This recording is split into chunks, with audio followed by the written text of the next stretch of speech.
You're tired, you're worried, you can't sleep, but you're stressed, you're anxious, or is it that you are depressed?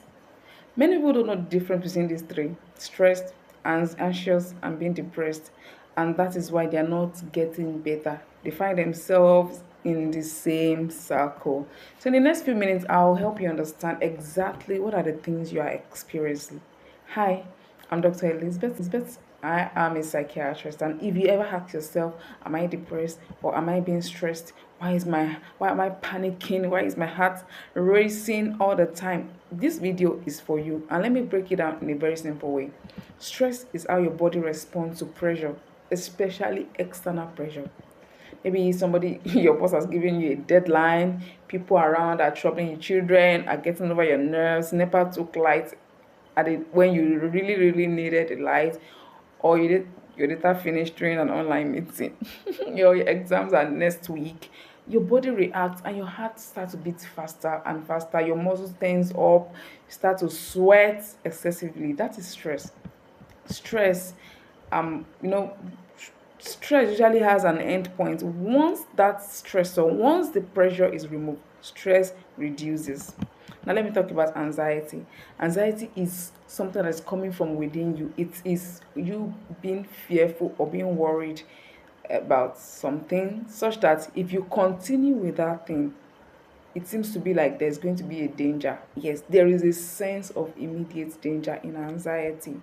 So, like, maybe your exam is over, but your heart is still panting. Why is your heart racing? You sense as if there is a danger. What if I fail? What if I'm withdrawn? What if I have to do a receipt? You keep thinking. You feel restless. You're unable to sleep, uneasy, even when at that moment nothing is happening, but you're sensing that, hey, something might happen. That is anxiety. So anxiety happens when the brain's alarm system becomes overreactive, hyperactive. And let's talk about depression. Depression is not just sadness. A lot of Nigerians are sad and the term is depression. Oh, I'm depressed right now. You are eating, you are in the midst of your friend, you went out for something, and you say, I'm depressed. Oh, how can it be? Depression is a deeper thing. It is when there is persistent low mood that affects your thinking, it affects the way you talk or relate with people, it affects how you feel. It even affects how you function. So it affects your functionality. You wake up tired, things you used to enjoy, you no longer enjoy them. Even the food you used to like to eat, you no longer have appetite to eat. You sleep too much, or you don't even see any sleep at all. Simple tasks get heavy. Sometimes you even complain that you are weak, you are tired, and maybe it's depression. You don't know.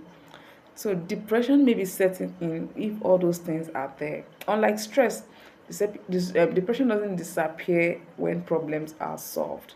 It doesn't just disappear like that.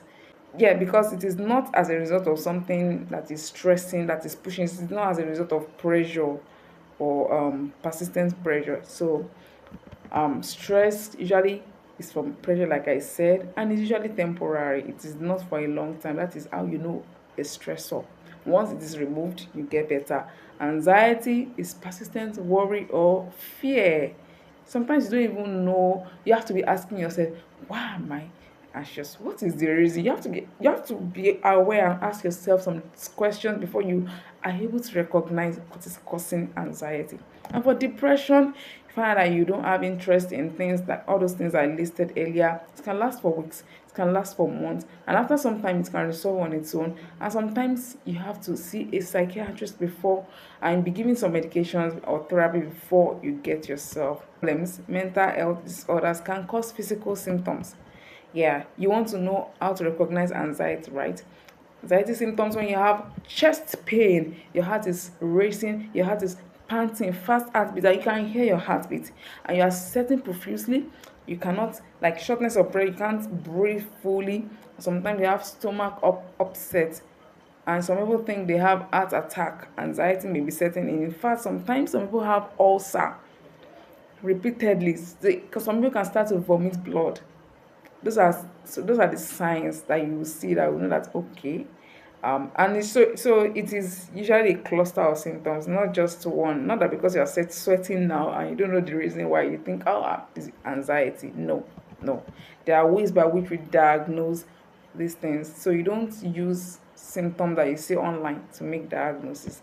For stress, you can be having headache, persistent headache, unable to sleep, body pains, muscle tension, irritability.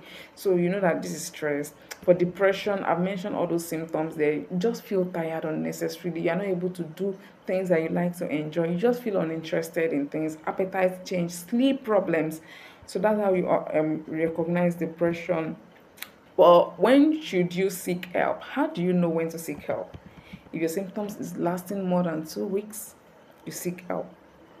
If your symptoms affect your work, your relationship with people, your family members, or even your studies, your work, people, everybody start to complain. People are starting to notice that this is this is that, this is this. You know, you have to see the doctor. Sometimes you feel hopeless and you start to contemplate, maybe I should end it all. Or maybe you're not even thinking of maybe I should end it all. You're thinking maybe Jesus Christ should just come and the world should come to an end. You have to seek for a professional help. And sometimes, yes, you think of harming yourself, like you thought of it or you even attempted it. You need to seek professional help. Mental health is not weakness, it is health. Mental health, it is not a problem. So when you have a problem, if you have a complaint, you have to seek help. Stress, anxiety, depression, they are treatable. They are things that you can manage. There are things that you can through maybe therapy, lifestyle changes, support from family and friends, sometimes medication. It is not all the time that you take medications. Many people will just recover fully from all these things. So your brain is just asking for help.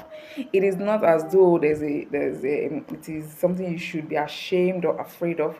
It is your brain trying to tell you something that you're not paying attention to. So please kindly ask for help. Seek help when you need to. And if you want more videos, please subscribe to my channel. If this video has helped you, like it, make comments. If you have questions or comment to make, please kindly share it and turn on the notification so that when I bring up another video, you will be aware. Thank you for your time. See you.